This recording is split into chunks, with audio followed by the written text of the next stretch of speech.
Welcome to the 5:30 p.m. November 9th, 2021 CRA meeting. We do have a quorum, so I'll call this meeting to order.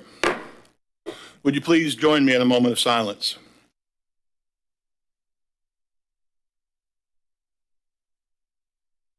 And the Pledge of Allegiance. I pledge allegiance to the flag of the United States of America, to the republic for which it stands, one nation, God, indivisible, liberty, and justice.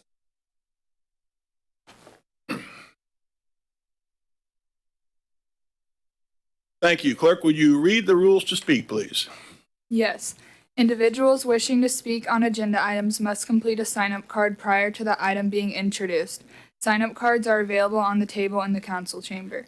Individuals wishing to speak on non-agenda items may do so under petitions and requests from the public present. No sign-up card is required. Citizens will be given 3 minutes to speak on all agenda items. All sign-up cards and exhibits being submitted to City Council shall be placed in the box on the table in the council chamber. Thank you very much. Do I have a motion to approve the CRA minutes of the October 12th, 2021 CRA meeting? So moved. I have a motion from Member Jordan, second from Member Stokoe. Roll call vote. Member Aker, Yes. Member Robinson, Yes. Member Jordan, Yes. Chairman Diesel, Yes. Vice Chair Nelson, Member Stokoe, Yes. Member Ball. Yes. Motion passes. City Manager. Yeah, good evening, Mayor and CRA board members. Staff respectfully requests that we table item 8A to December 14th meeting. I'll move to table item 8A to the, which meeting? To the 14th of December. 14th of December meeting. Second. I have a motion and a second. Let's simply say, all in favor, say yes. Yes. Opposed? Tabled. On to item 6A, Tyndale, Oliver, and AECom TPO Consultants will present the North Brevard Trails and Wayfinding and Amenities Master Plan to the CRA. Sarah? Great. Good evening. My name is Sarah Krom. I'm the Senior Transportation Planner with the Space Coast Transportation Planning Organization. Several years ago, it was requested that the TPO take on funding and administering a project to look at all of North Brevard, so not just Titusville, but the unincorporated areas as well, and consider the regional trail system and what would a regional wayfinding plan, so looking at signage and such, and amenities look like. And so over the past several months, we've been working with stakeholders and the steering committee in order to develop a plan, and tonight we would like to present it to you. I'd like to introduce our consulting staff, Kim Norberg and Michelle Aguirre, to present. Thank you. Good evening, everybody. Good evening. We are nearing completion of the North Brevard Trails Wayfinding and Amenities Master Plan. So we are here tonight to give you an overview of the project and talk about our final deliverable. I was promised that if I push this right button, They promise me all the time. it would work. And it's not. Here comes the promise keeper. The promise keeper. Don't let me down. Let's hope so. I think you left out that part of the instructions. Alrighty, so this is our scope of work. You can see that the trail network study area is up there. It includes 5 trails, 8 trailheads, 5 pocket parks, and the Garden Street overpass. Pretty big area with a lot going on.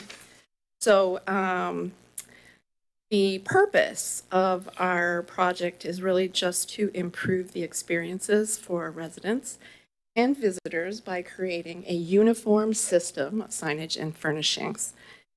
We're going to do this by developing this master plan document, which will be used by designers and planners for future projects. Our project was split up into 4 different phases, which we'll talk about in a minute. But I wanted to share with you all the different stakeholders that participated in the development of this master plan.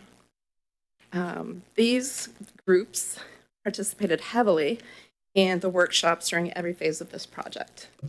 So the first phase was the discovery phase, and this is when we did our site survey. We collected information from the TPO, we did a lot of research, and we did our character development.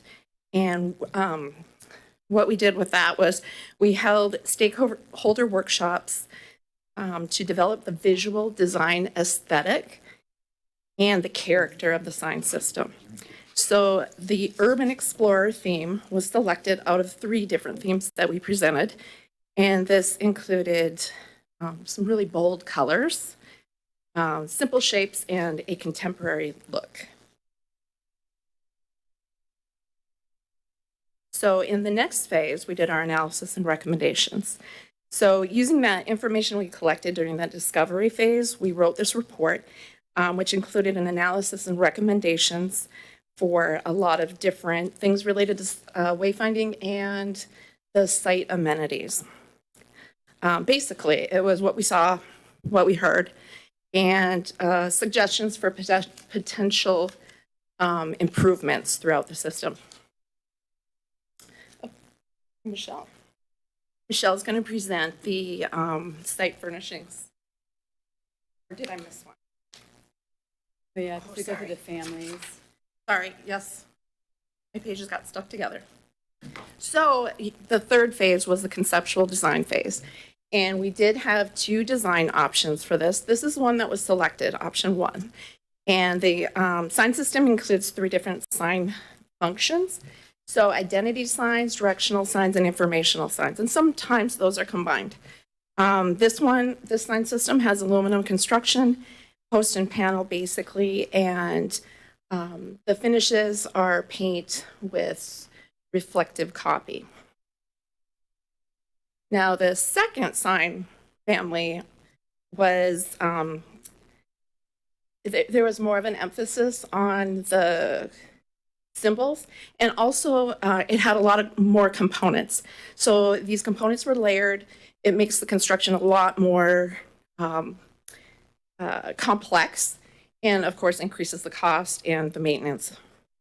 Makes it a little bit more difficult. So that was one of the reasons why the stakeholders were not as interested in that particular option. Now it's your turn. Okay, and now for the for the site amenities. The potential theme selections were divided into 2 types. There was angular and curvilinear. And with this option 1, this is the more angular option with the sharper corners. And then with the curvilinear one, it's more of a flowing, curves with this one. Option 2 was the preferred option overall, except for the fix-it station on option 1 was the preferred one.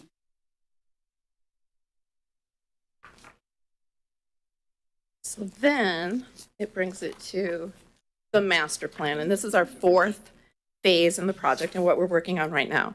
So the master plan will include the sign system minimum requirements, best practices for wayfinding, graphic standards, and those are the type styles that will be used on the system, the arrows and symbols. The stakeholders prepared a list of approved destinations for use in the wayfinding system. We have sign type drawings, site furnishings, specifications for those, maintenance recommendations, and guidance for placement. Now, so it's really important to acknowledge that we did consider the design, fabrication, flexibility, and cost when we developed this system. So you can see on the left-hand side, there are very simple post and panel signs. They're not very pretty, but the benefit is they're really inexpensive. They're easy to change. The middle one is a little more expensive. You can see that there's more colors. The shapes of the sign panels are more custom. And then you go over on the right, of course, those are much more expensive. And those are very custom. The complexity of fabrication is much higher. So obviously it's going to be more difficult to maintain and they're going to be more expensive. So the stakeholders didn't want just a very cheap, unattractive system. They didn't necessarily want a full blown elaborate system that they would have to also maintain, but they wanted some mix of those. So that is what we created. There are places where it's appropriate to have a very simple system, and then also places where it's more appropriate to have more elaborate, attractive signs. And those would be places where more people see them. So you're getting more bang for your buck. And this is the sign system. So on the left, you have two Trailhead identity signs. We feel that it's a good idea to have two different styles. One is larger and can include more information. The second one is much smaller and probably can be used more for a rural location. The next two signs are both directional signs, as well as the first three on this page. There will be conditions where you'll need to direct to more destinations. So you would use that third one over there. So the green one is the standard MUTCD sign, and that's the manual on uniform traffic control devices. We see this sign as being part of the system, even though it is not branded like the rest, because it is very easy to change. It's very easy to produce. And there are certain conditions, certain places where that would be appropriate. The other two signs are smaller totem signs. One's a directional and one is a mile marker. And last, these are pavement graphics, which can be used to supplement the sign system, or if there is a condition where maybe a sign cannot be located, you can use these instead. And then the package also includes technical drawings. So these drawings are dimensioned layouts. They also include fabrication information, like how to build this sign. And that is accompanied with a color drawing, which shows the finishes. You can see that there's a lot of colors on the right-hand side. And that is because the system is also color-coded. The stakeholders were very interested in color-coding the different areas of North Brevard. So, excuse me. So Titusville, or the blue was selected for Titusville. There's an orange that was selected for the Mims and Scottmore area. And the dark blue was selected for the Merritt Island Wildlife Refuge. Talk about the... Then for the site furnishings, we pretty much matched the wayfinding signs for the colors for the Mims and Scottsmore and the Minmore area. With Titusville, we went with the Hunter Green, which is more in line and consistent with the standards that they have in the city. And then basically, with the feedback we received from the stakeholders as far as the amenities go, the three most important items that we considered when we selected the amenities were the durability of the materials due to the elements. They want something, of course, that's low maintenance, as well as pieces that are off the shelf so they're easily replaceable. And so what we're showing here are some examples of the ones that we're going with. The colors on these aren't necessarily the colors that are going to be on the items. These are just the manufacturer's example pictures, basically. So with the drinking fountain, it's just noted that it is ADA accessible, and it also has the bottle filler. And for the bike rack and little receptacle shown here, they are similar to the design that's currently in place around. And then for the other site furnishings, the bench, the covered bench, and then the bike fix-it station, those basically, the first one with the seating style of that one came out of a list of a Titusville manual as far as some of their recommendations of what they prefer around the city. And then the shade structure seating is a new one, but the fix-it station is another one that's pretty similar to what's already been basically around Brevard County.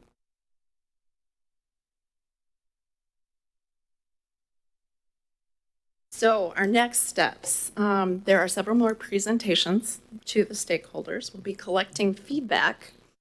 Then we will be finalizing our document and delivering it to the Space Coast TPO, where they will be distributing it to the managing partner organizations for use. So hopefully they will use that on future projects. And I think, does anybody have any questions? I went through that really, really fast because I know, Well, let me just say, I thought it was a great overview. I know we have it out there. I know we're moving that direction. I don't know all these options that you have out there, so I appreciate the presentation and the overview, and we have a lot of questions, so here we go. Okay, great. Member Jordan. See? He's already sleepy. Member Ball. Yeah, some of these may be for TPO or the consultants, so you guys field them. I had a couple, and I think that first, are these to be voluntary standards that the different stakeholders, they can either follow them or not follow them? That's my understanding, yes. Right. They are prepared for them to use. Sarah can. Are by no means a regulatory authority, so it's totally up to whether or not the municipalities, whether it's Brevard County, City of Titusville, or the two maintaining agencies out on the NASA properties would choose to do it. We're hoping that, because everyone was at the table on the staff level, that it will be used. And with the Space Coast Trail design that's underway on the federal properties, they are implementing the pavement markings for their mile markers. And so that'll be included already within that design to be wrapped up in December.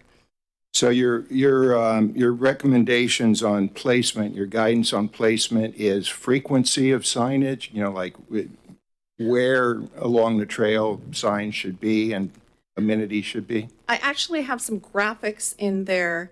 I think the amenities cover that. The wayfinding section doesn't really cover that so much. Our signs are located where people make decisions, and that's not specifically, at increments. It's where trails converge. So those are the locations for the signs. Now, there's some graphics in the document that show typical conditions, like a trailhead or a city street where the trail, comes to a place where somebody would make a decision. So the amenities are a little bit different, though, because I think you did provide some information about how far away benches should be and things like that, right? Yeah. Mm-hmm. So my last one is kind of probably a two-parter, and it relates to the funding of this. So we're asked as a CRA frequently. That's one of the projects that comes up for us to do trail amenities in the downtown redevelopment district. Obviously, the trails move outside of the district, and it's nice to think that others are going to chip in and do their part as well. So is the expectation, one, that stakeholders will be funding their areas? That's a question for you. So I don't have a yes or no answer for you tonight. The expectations, and this happens quite frequently with most of the projects that the TPO goes into, is that we will be working with the agencies after we complete the project to figure out what is that funding path forward. Is it federal grants? Is it a public-private partnership or some sort of program like that? Is it local funds? So really what I envision being the biggest next step is, once we have those documents in hand, having a meeting with staff here, Brevard County, out on the wildlife refuge, and figuring out what is the funding mechanism that fits both the municipality's timeline, their available funds, their available resources as far as staff, and basically kind of cookie cuttering the implementation to what best fits our locals, because really that's who we're here to serve. Has the TPO identified a potential federal grant source like USDOT and the new infrastructure bill that passed? Will there be any dollars available for these kind of improvements? I am not positive with the new infrastructure bill exactly how that's all going to wash out as far as eligibility. With the FAST Act, a signage project would have been eligible. And so I'm assuming will still be, certain funding sources will still be eligible in the new infrastructure bill. We're really waiting on guidance, so I'm not really comfortable to speak to the new infrastructure bill at this time. So will TPO be proactive in going back to the stakeholders to say, we think there's an opportunity, would you all like to collectively partner in to seek a grant? Absolutely. That's going to be a huge focus. And finally, and this may be out of the scope of what your study did, but I think that we're all looking for some sort of measurement of return on investment. And it may be as much a qualitative thing as it's hard quantitatively to say, okay, but usage, the idea that we're going to be drawing people from out of the area to use these capabilities if we install them and we make those investments, how do we know we're getting a return on investment? Yeah, there's almost never studies about that kind of thing because it costs money and nobody wants to pay for it. But in our experience, I've done a lot of city wayfinding for historic downtowns, and I've read articles that show that the revitalization of downtowns and cities is very much tied to the experience that people have in them. And wayfinding signage, and I mean, I haven't done amenities before, but you can very easily see that if you provide really good amenities, that word spreads and people do come back. So I don't know how to measure that without a study that's going to cost money, but there are a number of articles online that talk about how wayfinding and site amenities do improve the economics of a city. My last comment would be just for Space Coast TPO and, FDOT and Space Coast TPO on any other transportation projects, it is all about the numbers, how many vehicles are going to use this. If we 4-lane this, do we really have the need to 4-lane this? So something in terms of, I would be interested to hear at some point, are you guys developing any kind of metrics to try to at least make an effort at understanding what use is, projected use is? So I actually can answer that tonight. We are in the process of developing some sort of non-motorized count program. So not necessarily a trail count program, but bicyclists and pedestrians throughout the county. The past several years, I have done spot counts along the trail. We did not have great success with our last traffic count consultant on that, but we have a new one this year, so fingers crossed we get a better count this year. And we do want to start monitoring basically the return on, not necessarily the return on investment, but the increase and decrease of usage of our bike ped systems and trail systems throughout the county. And so we've done a couple counts of areas where the sidewalk was under design, and we plan on, doing a count after construction and such. So it's in the works. Indian River MPO does a wonderful job on their non-motorized. Let's see, what we can do with our staff and resources. Member Stokel. Yeah. Just a few clarifying questions. So this is strictly for the trails in North Brevard area that this plan is? That was our scope of work, yes. Okay, and then to piggyback off Member Ball in regards to the funding, since it's on like federal, county, city, Titusville property, is there a way that we can guarantee a cohesive look amongst all the different bodies that are part of this? You guys want to enter into an MOU or JPA or something with the other entities, but, I don't have the regulatory authority to ensure implementation. Yeah, and I feel... Yeah, I mean, we did look at, Marcia was on our steering committee and was a huge asset throughout the project. And we did take CRA's, the plans out from there to the National Wildlife Refuge. The county really didn't have much, of a formalized signed plan already. But we tried to incorporate everything that you were already doing and the Wildlife Refuge and CANA were already doing.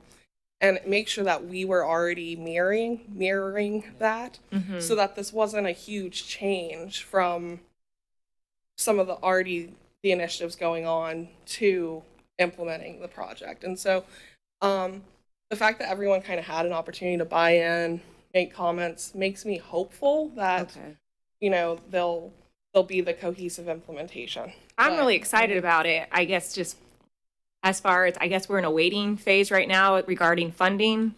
Yeah. Would that be right? Okay. And then lastly, are you looking for our feedback at all after tonight, if we have ideas, or is it kind of already, this is the direction we're going? Yeah, we're looking to finalize it, the plan in December, January timeframe. So, I mean, we are still editing, I would say. So, if as long as there's nothing like major, then we've kind of gotten the ball rolling too far to go, a huge switch. But if there's, some minor changes that you feel, we'd be happy to hear. Yeah, I think from our discussions, I would say this is a priority for us. We know the trails have been coming and we're excited about it. So we'd just like to see it look nice, and obviously concerned about where the money's coming from. So thank you. Vice Mayor. So my question is, what is the latest timeline for the trail going out to the beach? The Space Coast Trail.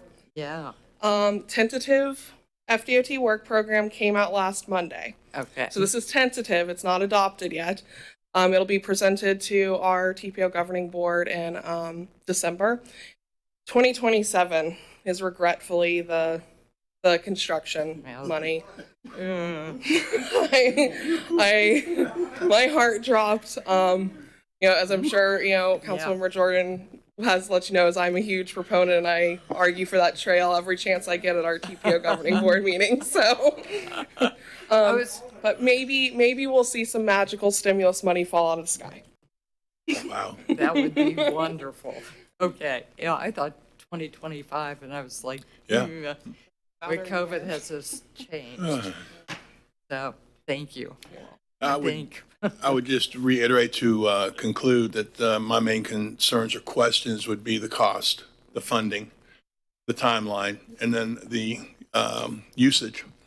How much use are we going to get out of it? And in some cases, I don't think you can know until you get going. And that's probably the hardest part as far as funding. So I don't know how you guess at that, but those would be the three things I'd, like to come back with is, and you've already kind of told us when it's going to start, and the funding, and how much we get it used. So with that, I thank you so much. That was very informative. Thank you so much for your passion for this project. Like Member Stokel said, we're really looking forward to this, although I'll be doing something else, I'm sure. You'll be enjoying the bike trails, Yeah, there we go. right? Thank you so I'll be much. 80. All right, City Manager. On to 6B, which is Mark Shagetsky will provide a update on the farmers market. She's the Greater Titusville Chamber of Commerce CEO, the best chamber in the county. Sorry, what did you say? I mean the state. In the city, right. Your favorite chamber, right? Right, Scott? That's what I say. So good evening. Before I start talking about the market, I do just want to make a brief comment, if I may, about the trail amenities plan, because it is very near and dear to my heart. And I will say that we were very careful about making sure that whatever is recommended was allowable in all of the spaces, because we have some areas that can't have corporate recognition, or they have different modalities of ways to be able to handle corporate or private funding to make some of those kinds of things happen. But the whole reason that we press the TPO for this plan is that so that we can start looking at public-private partnerships to accelerate the development of our wayfinding signage. Because if we have to wait for programmatic funding from a governmental agency, it's going to take us a lot longer. But if I know that we need 5 bike repair stations along the trail, and I have the opportunity to go promote that, I might be able to sell sponsorship on those. So that was the whole basis for the program in the beginning, was really how can we get a plan that makes this community and our trail seem cohesive, represents the community and tells the story that we want it to tell, but also have a plan in place so that we can seek funding options to make it happen faster than what it might happen on other timelines. So. Okay, so market update. So I've handed out some statistics. I just wanted to kind of give you, we're a little past halfway, but wanted you to know what was going on. And so I just put a bunch of stats and figures, facts and figures on here, but I'm just going to go through them really quickly. We have 859 households who are currently registered for the program. I have to give a shout out to texting consultants because we're doing it all digitally. So we don't have any paper involved in the process, and so it makes registration super simple.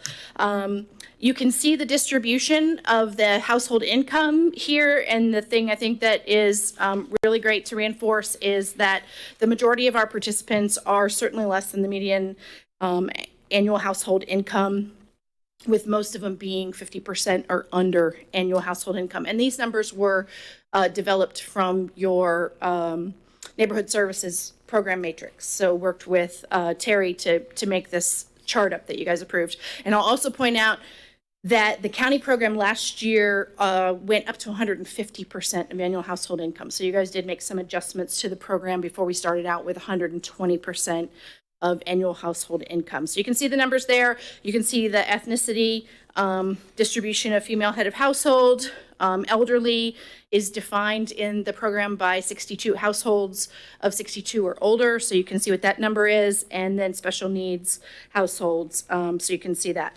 Also, this time through the process, we're able to support assisting our homeless families. So we have 16 homeless families who are receiving assistance, and we have 18 homebound clients through Meals on Wheels who are receiving benefit from the farmers market. So we put together a plan at the beginning and kind of told you what we thought it would cost. I'm happy to report that we're well under those numbers. And we will not hit any of the thresholds that we set up in the agreement, but you can see what our current investment against our budgeted investment is, with the exception of technology, because Texting Consultant has been an amazing partner, and we've asked them to do a ton more than I ever anticipated, but that certainly is absorbed under other line items.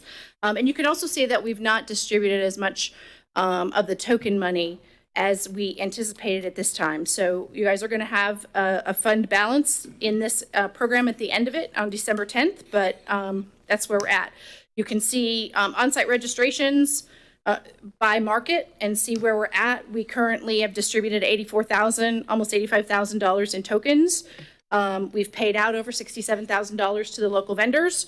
And so we have over $17,000 still in the marketplace. And so we take account for that. Those are people that are holding their tokens to spend them all at one fell swoop and get that big package of meat or that shrimp or whatever it is.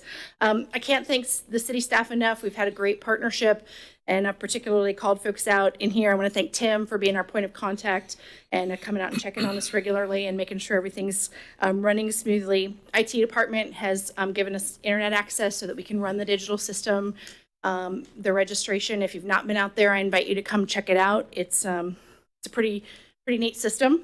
Want to thank Public Works because they continue to close and open the roadway for us and provide garbage cans. And then Finance is doing an amazing job of processing the vendor payments. Most of our vendors are receiving electronic funds transfer. So we reconcile everything internally, and then we send a spreadsheet to the Finance Department over the weekend, and on Monday morning they load it all in, and the vendors all have their money in their bank accounts by Tuesday. So it's a really great system. My team has over 400 hours in this project already at this point, and but it takes a lot of partnerships. So we've got the partnership with Aging Matters.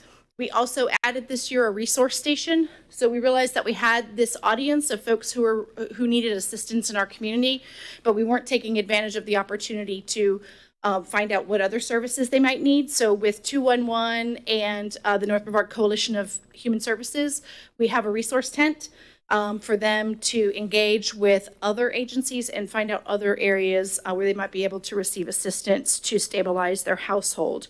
Volunteers, Hope for North Brevard is coming through with that. And of course, the county continues to work the market and organize all the vendors for us. So I just wanted to give you sort of a mid-program, a little bit past mid-program update, and thank you guys for partnering with us and answer any questions. Also mentioned that we're doing a a photo op on Friday at this market. We have 3 more markets left, November 12th, December 3rd, and December 10th. But this Friday, we're doing a photo op with Aging Matters, because that's another demographic that we're able to support with this market that we were not able to do with the county. And so Meals on Wheels volunteers actually come and pick up bags. We pre-pack kits for those homes, and the Meals on Wheels volunteers come at 3 o'clock, and then they go right to the houses in Titusville that are clients of Meals on Wheels and deliver them fresh fruits and vegetables and other stuff to tide them over from their Meals on Wheels packages. So we're going to take some photos with that. Aging Matters wants to do a press release and get a little publicity for that, and so we would love for you guys to join us. But I do encourage you, if you've not been out there, come out and check it out. It's a lot of fun. Preferably come on a day when it doesn't pour down rain. But I just, it's a great partnership, and I sincerely appreciate the city putting this money and really designating your funds into household support first and foremost, because that's not the norm across the region from what I'm finding. So the fact that you guys stepped out with programs that benefited individual households and basic human needs in our community is commendable. When it comes to the American Rescue Plan dollars, there's a lot of places you could have put it, and the fact that your prioritization and staff's prioritization was to serve the households, I appreciate it, and just thank you for letting us be a part of it. Well, thank you. Thank you for the presentation, and thank you for the great program. Again, the way you put it, it's very important. I do have one question, and that is, does the grocery store inflation hit this program at all, or are we tied into certain rates and we don't have to deal with that? No, so we're not tied into certain rates. I mean, so I guess, it's market pricing. So the vendors that are all local, cottage industry or local businesses are seeing those increases in pricing. I haven't seen a significant jump in the cost of their products yet, but we may be looking at that before the end of it, before all is said and done. Yeah, seems to hit everybody. Thank you so very much, Member Stokel. Thank you for going above and beyond. I know when I was seeing this item, I was just happy we were doing a farmer's market to help families, and then I see you've partnered with all these organizations to really go above and beyond. If I heard you right, I think you said it's stopping December 10th. Since we are under budget, and this question, I don't know if it's for you or someone else, are we able to extend the program? Absolutely. We'll have to renew our partnership. But the goal is to run it to the end of the year and see how people responded to it. We do have some money in different funds that we could shift over. Farmers markets in January, February are not real well attended because it's cold. We might look at kicking it back up in March or something at your approval, of course. But yes, I think our goal, since it has been successful, is to continue with it until such a time that we don't think it's longer necessary. Yeah, I was just thinking too, especially with the holidays and stuff, it was. So we added the December 3rd market for that particularly because Thanksgiving and Christmas fall on the weeks of our fourth Friday market. And so we were one market short starting, because we had projected in our budget to start at the second market in August, and we didn't have the agreement finalized and everything ready to go, so we didn't start till the 4th. So we already had an extra market built into the system, and so we went ahead and added that on December the 3rd, thinking that that's when students will start to get out of school, families will be celebrating, you got Thanksgiving and then Christmas, and so the food demands in their houses will be greater, and so that's why we did those back to back on the 3rd and 10th, is for that reason, because we won't be set up on Christmas week either. So Thank you. Member Jordan. Thank you. I had a question for you. Sure. I'm trying to understand, first of all, what are we paying? You're paying the vendors. So you're paying the person comes through the line. They've registered, they qualify, they receive $50 in tokens. Okay. It's just like cash. They go and spend those with the vendors. The vendors come in and turn those tokens into us. We And then reconcile them that's when you and we pay them those Okay, that's funds. what So- I couldn't understand. Yeah. That's actual product that they've sold to somebody and taken a token a Titusville token in exchange for the product. Member Jordan, in addition to that, we have a lot of people that are paying cash there, Yes. not just tokens. Yeah. So the vendors are also getting that benefit as well. Right, but those vendor payouts are specifically for a product that they have sold and taken tokens in exchange, and we're reimbursing them for that. Did we think any, first of all, I appreciate everything you're doing, and I would laugh too if you're going to extend this thing for work, if you agree. Right, extend the contract for sure. Gotta have a partner. And those partners too. But as far as Christmas and Thanksgiving is concerned, there's nothing special that we're going to be doing for those. I mean, you got 859 people. I would think that we special for Thanksgiving. What would you, I mean, Like we're giving certainly, turkeys out. or we're something like we're that. certainly open to suggestions. The program is pretty structured, but if Right. you wanted to, one of the things that we are doing is the December 10th market. We're holding it open longer because it will be the last market of the year and technically the last market of the program, the token program. And so we are remaining open later so that families have longer, more time to come and make sure they spend all of their tokens that they've collected through the program. So, but if there was another thing that you guys were looking for, if you wanted to, I don't want to throw ideas in your head or anything, but if you wanted to increase the amount distributed, or, I mean, there's certainly ways that we could look at it. I don't know how we would facilitate getting them something specific to add to it, but we might be able to increase the amount given out to them so that they could make more purchases. Because that's one of the beauties of the system is that they get to choose what they're spending their funds on, and if they don't like, cook carrots, they don't have to buy carrots. They can buy celery or whatever. M&Ms. So. And some of the vendors have been really creative. 3-2-1 Produce has come up with a box, and they sell a $25 box, and it's got a little bit of everything in it that a household should need, a couple of heads of lettuce and a bunch of stuff in there, and she just makes up boxes, and people pre-order $25 fruits and vegetables box and come and pick it up. So it's some really creative solutions. It would certainly be my suggestion that holidays, yes, we do. Just don't want it out with fun. And we got so many families. Thank you, though. We'd appreciate it. Thank you. Along those same lines, and I think we're all in favor of this for obvious reasons. We want to help the community and do what we can to help those who need the food. I would suggest that perhaps you, who are closest to the program, get an idea of what else we could do and bring it to us, because we're not out there on the front line with this program. And I'm really thinking that you're the one who would say, you know what, this would be a good idea, because I can't really tell you what's a good idea. Sure. I can't tell you what's going to work, what's not, what the problems are you've had, what you haven't had. So if you come up with an idea, I don't think it's going to take that long to implement. No, I don't think so. If you, I'd love to talk to my team that has been making it happen and see if we could come back with some solutions, but knowing that you're interested in seeing an additional benefit at the markets between the holidays, we definitely could come up with something that would fall within the range and not be too. And that would be our input that, hey, let's find something more we can do, because we're under budget. We can do a little bit more. We're approaching the holidays. And I would leave it to you guys to say, this would be your best bet. Okay. With that, Member Robinson.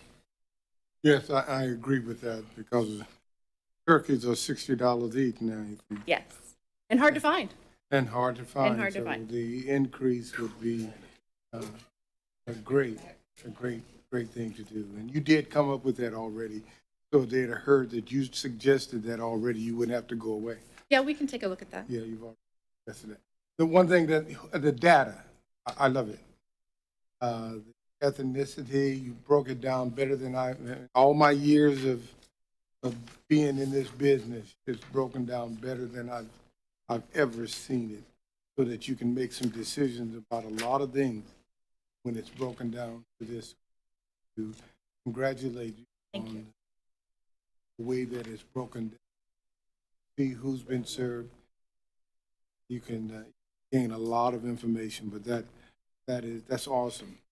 Awesome. The next thing that's coming that we couldn't automate through the system is you have qualified census tracts, and we're going to overlay and tell you how many households within your qualified census tracts receive benefit versus outside the qualified census tract. So that wasn't something that the general public would know necessarily. Everybody would know that they were in a QCT.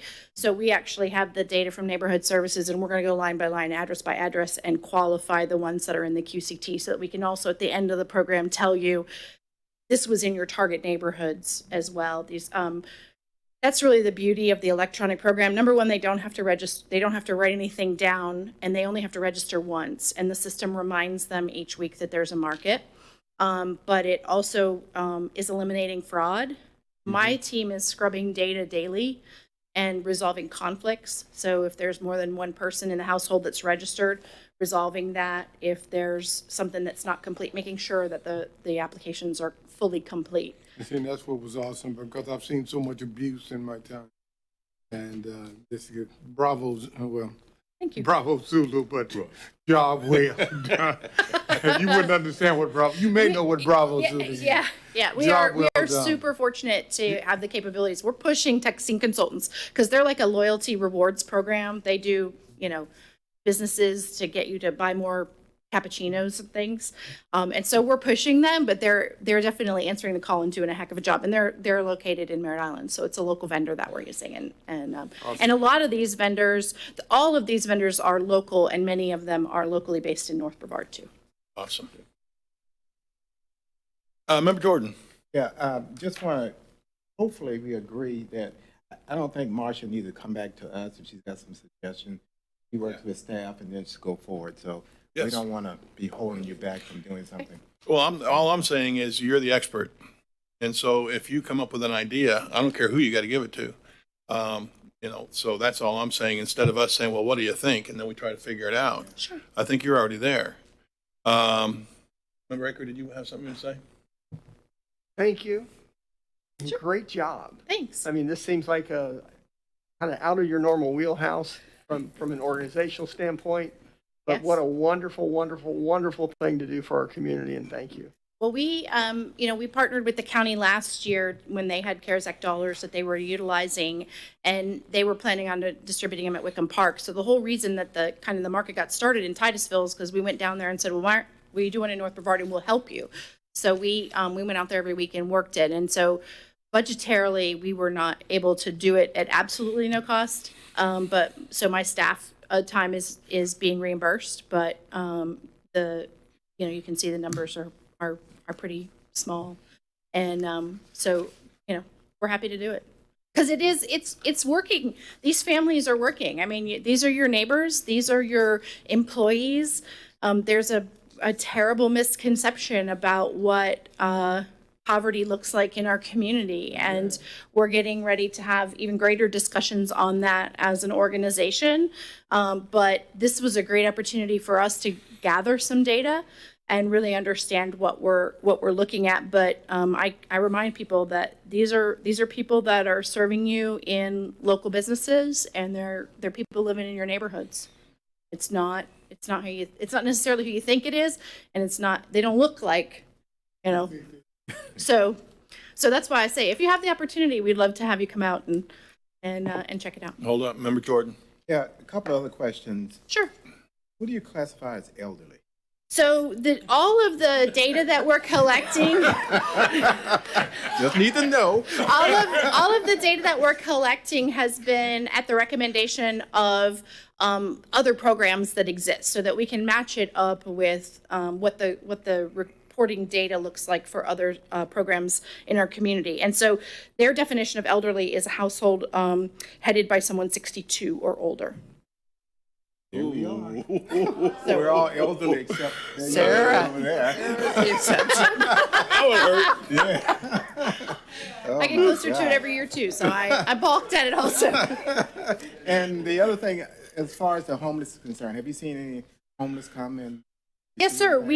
So we're doing direct interface with the homeless community through some of our partnerships, and we're working through them to make sure that we know for a fact that they are homeless and that they are currently residing somewhere in Titusville, because your funds are limited to Titusville. And that's been the biggest challenge in this program, is Mims and Scottsmore wants to know where their funds are. So if you could ever answer that, I'll be happy to give you the numbers. And we know, I mean, we explain it to them, it doesn't help. But I'm only 6 miles. I don't care about Scottsmore. I'm only 6 miles from the city limits. Can't you include Mims? But we are definitely working with several homeless families. An initiative that's going on in the community right now is to try and make sure that all of them that are identified, that they have IDs, because many of our homeless population does not have IDs. And so they have to present an ID to us, but we're working with them on what that address is and actually sort of certifying them through registered agencies. And we have 16 homeless families that are regularly receiving benefit from the program. That was one we couldn't do last year through the county program. Well, you remember when the United Way, we were trying to get all of the homeless several years ago, how difficult Yes. that it was. Yeah. So, you know, work on that. That's a good thing. Another thing is that county chose not to do it at all this year. Yeah, the county chose not to renew the program. We have certainly, when people have inquired from outside of the city limits or outside of the 2 zip codes that we're serving, we've encouraged them to reach out to the county commissioner and just express their interest in seeing the program continue. But at this point, in talking with the staff, the market staff from Brevard County are managing all the vendors, and they're on site with us, and they are continuing to run the SNAP program. So you can double your SNAP dollars at the market in addition to these dollars. And anybody can double their SNAP dollars. But they're just not, based on the workload and the program, the enormity of the program, they've chosen not to do it again. Yeah, Councilmember Robinson, just to clarify, we're the only city doing that with this Yes. round of ARP dollars, and the county is also not doing it. So I would suspect we've had inquiries from other cities because of our success, that perhaps after the weather gets warm again in the spring, other cities will pick up this ball. Easy, right? It's easy. That's good information. We're the only one that went back and tackled it again. That's great. That's why I definitely said you guys are one of the only ones that I know of that have put those first dollars into household support programs as opposed to infrastructure improvement. I mean, I know that that's part of your master plan, but to roll out your programs in that order is definitely not the norm. We'll say it that way. Super. All right, thank you very much. Appreciate it. Thank you. We're getting very close to petitions and requests, and since we had a lot of people come in, I want to make it clear that this is not the board for most of y'all's petitions and requests, so be aware of that. Go ahead. We're there. All right, petitions and requests.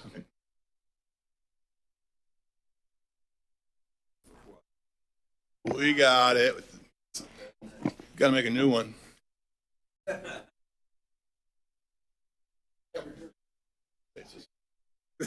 Before you're leaving, Mr. Aker, I was hoping to address some, share with you what's going. Okay. All right. My name is Stan Johnson, and I'm here because of what my handout is a 4-page handout that I emailed to you, plus this, but you have it in black and white. It's called, and this has to do with the CRA. The CRA. All these photos are CRA, and they have to do with what? They have to do with nonsense and dishonesty in the CRA, which is in the city of Titusville. Nonsense and dishonesty. And of course, one of these things, which I've repeatedly shown you on, that is in the picture, is this sign that says, well, I've said it in a different way. The city manager wants to leave on this, is that it says that the city of Titusville has been spraying cars and people with piss and poop. I think it's in a new way. Well, no, I think this is the way, because the thing is to realize, and what I've done is, as I've shared with you, is that the situation in which Bernie Madoff was very dishonest and did a lot of nonsense, and I want to use the word nonsense because what he did, I shared with you when he, it was in the month of December that he December the 10th was that he went ahead and shared with his family about what he had done, this Ponzi scheme that took $65 million away from people, is that is with him and his wife trying to commit suicide right there about Christmas time, Christmas Eve. Okay? A year later, after that December the 10th, one of his sons hung himself. Now, after that December the 10th, it was in March, is that he went ahead and he pleaded guilty. Now, what does this have to do with you? This has to do with you. The question is Mr. Madoff was asked, why? Why did he do this Ponzi scheme? He didn't need the money. He had money in other investments. He didn't need to do it at all. So when he was asked why, when he was in prison, what do you think his answer was? I think it's the same answer that you're going to give me about why you guys approved, did not stop the spraying of cars and people with piss and poop. His answer was, I don't know.